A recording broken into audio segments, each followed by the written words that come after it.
মুখ্যমন্ত্রী শুভেন্দু অধিকারীর সামনে এখন অভিযোগের পাহাড়।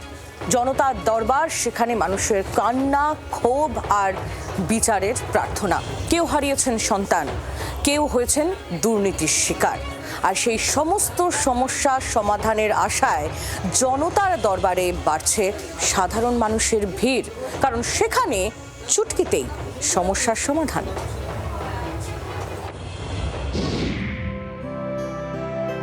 জনতার দরবারে কৃষ্ণনগরের প্রৌঢ়া। 2024 সালে লক্ষ্মী পুজোর আগের রাতে মেয়েকে ধর্ষণ করে অ্যাসিড ঢেলে খুনের অভিযোগ। খুন না আত্মহত্যা, এটা নিয়ে একাধিক তথ্য দিয়েছে কৃষ্ণনগর পুলিশ। অবশেষে মা ছুটে এসেছেন মুখ্যমন্ত্রীর দরবারে, সঙ্গে এসেছেন আইনজীবী। আইনজীবীদের চেষ্টায় খুনের অভিযোগ দায়ের হলেও অসহায় মা বিচার পাননি এখনো। অভিযুক্তদের মধ্যে গ্রেফতার হয়েছে মাত্র একজন।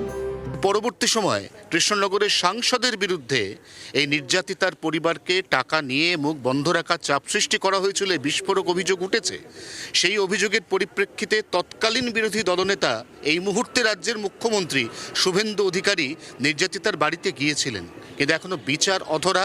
সেই অধরা বিচার, অসম্পূর্ণ বিচার চাইতে মুখ্যমন্ত্রীর জনতার দরবারে নির্যাতিতার পরিবার। ধর্ষণের ঘটনা প্রথমে আত্মহত্যা বলে চালানোর চেষ্টা করেছিল পুলিশ। জনতার দরবারে এসে অভিযোগ প্রৌঢ়ার। প্রথম দিকে এটাকে আত্মহত্যা বলে না, প্রথম থেকে খুন বলেছিল, পরে এটাকে আত্মহত্যা প্ররোচনা বলে চালানো হয়েছে।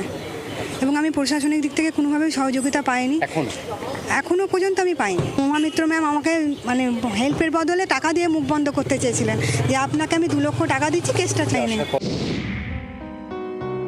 গত বছরের 11ই নভেম্বর মৃত্যু হয় বারাসাতের নপাড়ার বাসিন্দা অমিত প্রধানের। বারাসাত স্টেশনের কাছেই ছিল অমিতের অফিস। ওই দিন রাতে রহস্যজনকভাবে মৃত্যু হয় যুবকের। ব্যারাকপুর রোডে গাড়ির ধাক্কায় অমিতের মৃত্যু হয়েছে, এই বয়ান জোর করে লেখানো হয়েছিল বলে অভিযোগ করেছেন অমিতের মা।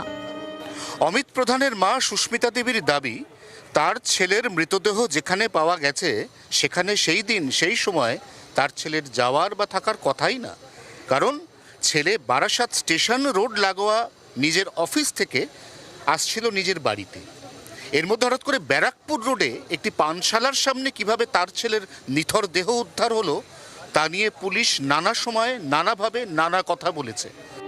রহস্য চাপা দিতেই সে সময় জোর করে বয়ান লিখিয়েছিল পুলিশ। সুবিচার চাইতে জনতার দরবারে অমিতের অসহায় মা বাবা। আপনার কাছে কি কোনো ক্ষতিপূরণ, টাকার প্রলোভন কিছু এসছে? হ্যাঁ, থানা থেকে এসেছিল। কত? বলছে আপনারা কাজ করুন, আমরা একটা অন্য গাড়ি দেখিয়ে দেবো। আমরা যেহেতু যে গাড়িটা অ্যাক্সিডেন্ট হয়েছে তার নাম্বার আমরা পাইনি, অন্য গাড়ি দেখিয়ে দেবো, সেখানে কিছু টাকা পাইয়ে দেবো। দেখুন, তখন আমি বললাম, দেখুন যাকে নিয়ে আমাদের বাঁচা, সে যখন নেই, টাকা নিয়ে আমি কী করবো? টাকা আমার লাগবে না। কোন থানা? বারাসাত থানা। তৃণমূল আমলে দুর্নীতি নিয়ে মুখোশ খোলার দূরে পোস্টিং। বাগুইহাটির বাসিন্দা, বর্তমানে এসএসকেএমে কর্মরত হলেও তাকে পোস্টিং দেওয়া হয়েছে মেদিনীপুরে। জনতার দরবারে বিচার চাইতে আসেন পেশায় নার্স মহুয়া মাইতি।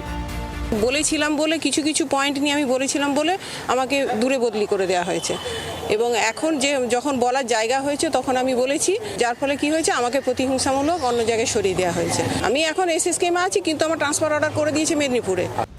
কোলে 7 মাসের সন্তানকে নিয়ে জনতার দরবারে বিচার চাইতে এলেন বসিরহাটের এক মহিলা। আসল পরিচয় ও ধর্ম লুকিয়ে মহিলাকে বিয়ে করার অভিযোগ তার স্বামী মোহাম্মদ আক্তারুল মণ্ডলের বিরুদ্ধে। আপনাকে যখন বিয়ে করে তখন ওই ভদ্রলোক নিজের কি নাম বলেছিলেন? বিজয় রায়। ওনার আসল নাম কি?